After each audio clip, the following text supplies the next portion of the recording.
Beloved, the truth about this year is that it's probably one of the most critical years of recent, decades, because the challenges ahead are unpredictable. One of the things I really have set myself to encourage you to know and to do this year is to be in the mode of prayer. And by prayer, I'm not just talking about asking God for your needs. I'm talking about being ready to resist the devil every day of your life. Being ready to say to the devil, not on my watch. And that is to remind you that these things won't just happen. There is the human component. God needs your cooperation. And my assignment to you is to lay out the principles upon which, when you stand, we'll deliver the results in record time. However, you have to understand why we fast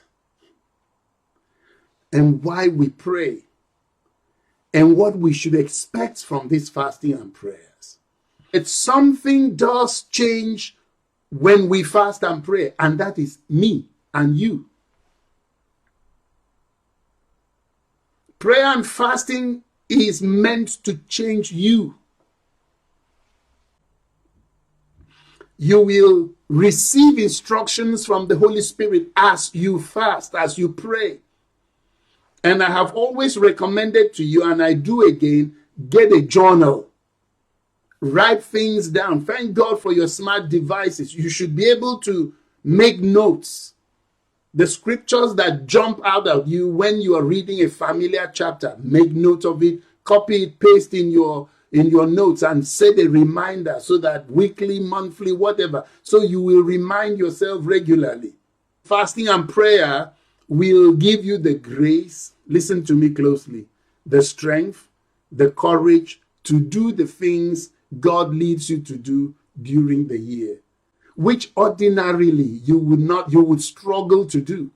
But because you've spent time in his presence, the Bible says, Nehemiah, in his presence there is fullness of joy. At his right hand there are pleasures forevermore. When you spend time in his presence, the strength of God comes upon you. You receive joy. You receive power, courage, the boldness to engage whatever God tells you to do. And another thing that should happen to you when you're fasting is that you should find yourself being drawn closer to God in an increasing fellowship, openness, sensitivity to the Holy Spirit. You discover that God whispers to you. Another thing that you should really gain from fasting and prayer is that the enemy should see a difference in your attitude, a difference in your lifestyle, because the enemy is relentless. You should store up energy and strength enough to resist the devil. See, if you put these things to practice, I guarantee you that 2023 will indeed be your year of fulfillment. Get ready for God to change you. These are guaranteed principles that will give you a fulfilled year. Tonight, I just want to take off from where we left off last Wednesday and Sunday, which is to rebuild with prayer. On Sunday, I spoke to you about the need to fight.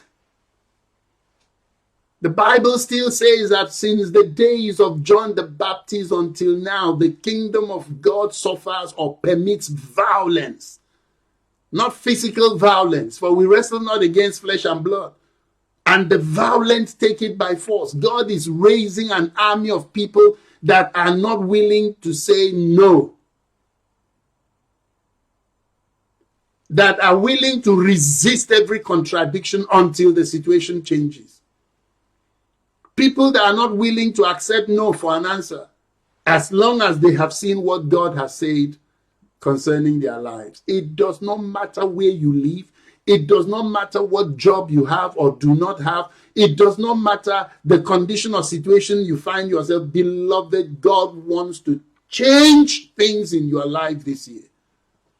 And beloved, it is my hope that you receive the word today that ignites you further to be that one believer that will not accept anything other than what God has promised. Everything that God has packaged for you this year, in the name of Jesus.